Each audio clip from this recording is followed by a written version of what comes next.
Well, I think we'll get started. Good afternoon, everyone. I'm Florencia Mallon. I'm chair of the History Department, and I wanted to welcome you to the first Selig Distinguished Lecture in the History of Sport and Society. I'd also like to point out that we'd like you to join us for the reception immediately following in the Alumni Lounge.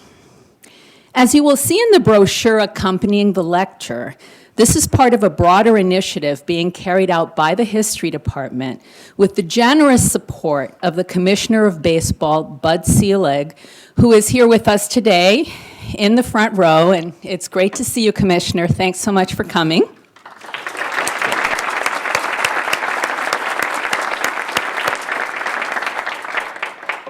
The Commissioner's generous support is going to help us to develop the emerging and very exciting scholarly field of the history of sport in the United States.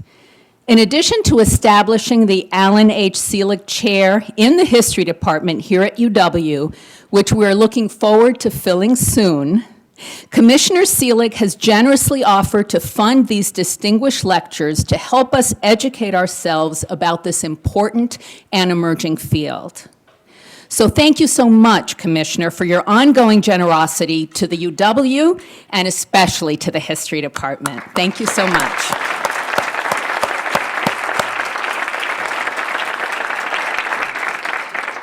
I would also like to thank our co-sponsoring departments on the UW campus, Afro-American Studies, Chicano-Latina Studies, and Latin American, Caribbean, and Iberian Studies, all of which have helped us with publicity and with organizing the event. So thank you so much to all our colleagues. Finally, I would like to call up to the podium my colleague in the History Department, Professor William Jones, specialist in the 20th century history of the United States, who will introduce our speaker, Professor Adrian Burgos, Jr.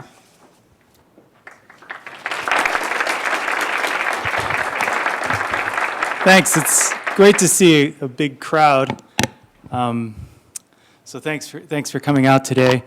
I can't imagine a better person to be giving this lecture, this inaugural lecture, than Adrian Burgos. He's an associate professor of history, African American studies, Latin American and Caribbean studies, and Latina and Latino studies at the University of Illinois in Urbana-Champaign. He's the author and editor of 3 books, including Playing America's Game, Baseball, Latinos and the Color Line, Shades of Glory, The Negro Leagues and the Story of African American Baseball, and Beyond El Barrio, The Politics of Everyday Life in Latina America.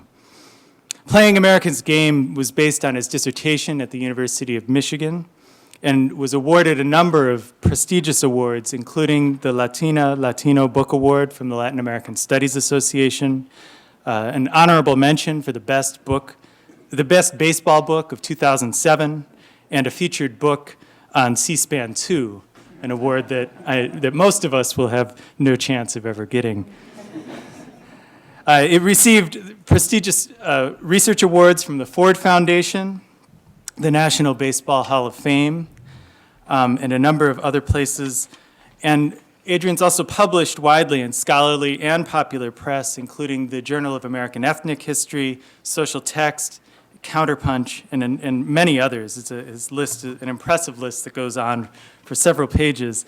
He was the consultant and talking head on several films on the history of baseball, and seems to be a regular feature on radio, often sports radio, but also more general radio.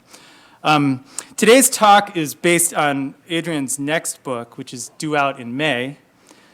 The book is entitled Cuban Star, How One Negro League Owner Transformed Modern Baseball. So Adrian, thank you for coming. And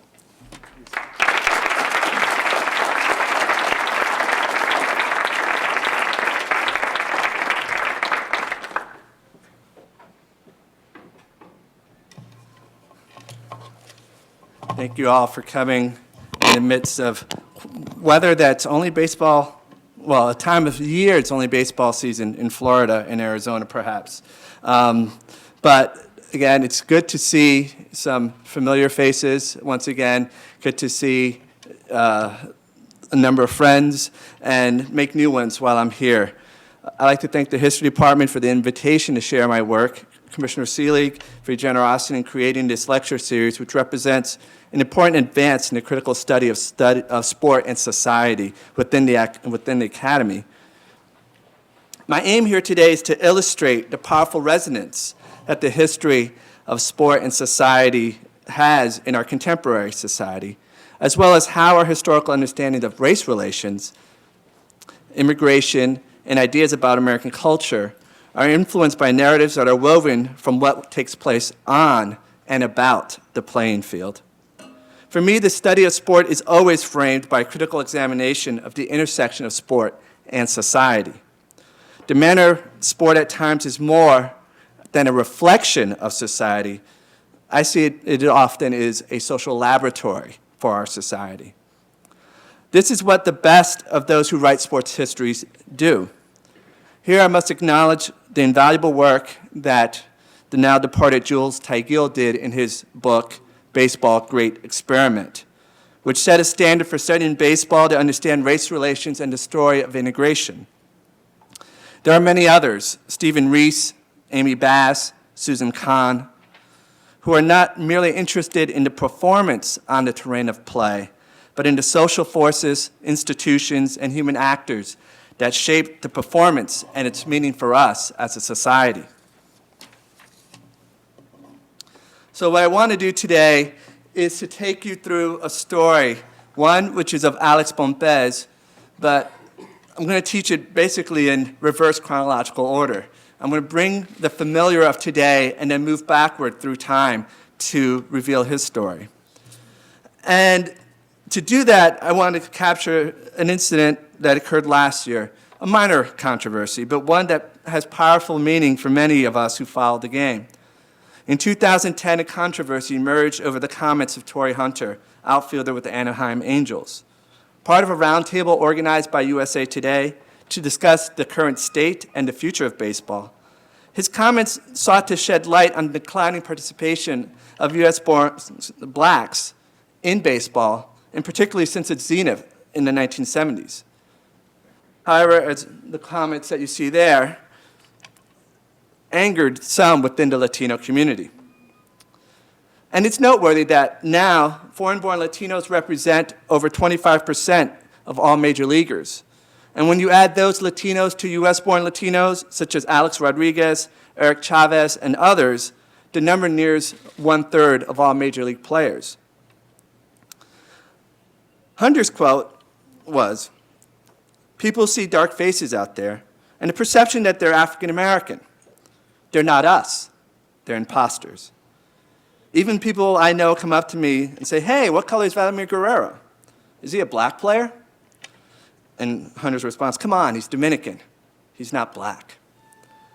And the story of what Hunter was trying to illuminate is indeed about race, identity, but the way I see it fails to capture a longer history of America's game, one that was about the participation not just within the United States, but across the Americas. So I want to share with you a timeline about the breaking of the color line in baseball and the place of Latinos within that story.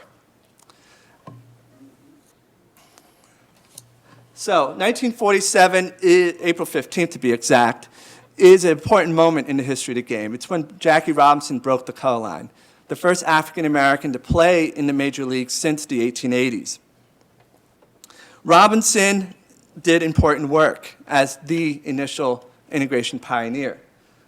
Over the next couple of decades, the participation of blacks in baseball increased, and you see the zenith occurring in 1975, where according to Richard Lapchek's center, approximately 28% of the players in Major League Baseball were black. Note I said black, not African American. Because here is one of those big moments in the history of the game, September 1st, 1971. It's the Pittsburgh Pirates, and it's when they fielded an all-black lineup. But if you note, half the players in the starting lineup of the Pittsburgh Pirates were Latin American and or Latino. Renny Stinnett from Panama, Roberto Clemente from Puerto Rico, Manny Sanguillen from Panama, Jackie Hernandez from Cuba. Those gentlemen were included in that 28% that was cited in 1975. So one of the things that has occurred in how we as a society look at race is that there's a bit of a disaggregation between how we count Afro-Latinos and how we count African Americans. So where Torrey Hunter was seeking to shed light about race and place, he perhaps obscured a couple of things that I think the story of Alex Pompez highlights. Now, the story and the history of race in America's game has been an ongoing one in terms of capturing its essence, capturing its importance. An individual that should receive great credit for illuminating, casting light onto the shadows is Ted Williams.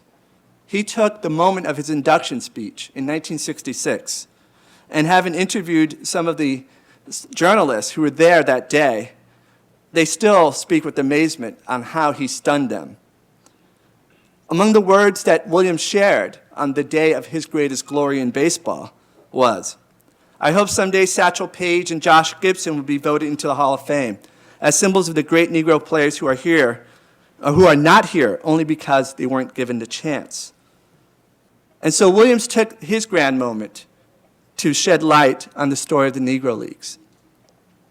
And his efforts began the first wave of research into the story of black baseball. Efforts to acknowledge organized baseball's Jim Crow past and its history of segregation was launched through one effort by the Hall of Fame, a blue ribbon panel, which examined who within the Negro Leagues merited inclusion in the Baseball Hall of Fame. Additionally, the recovery of the story of the Negro Leagues was sped up tremendously through the work of Robert Peterson and his invaluable book, Only the Ball Was White. In addition to that, the formation of American Baseball's Researchers Negro League Committee did invaluable work, as the work of Jim Riley, John Holloway, and John Coates illuminated the stories of black baseball.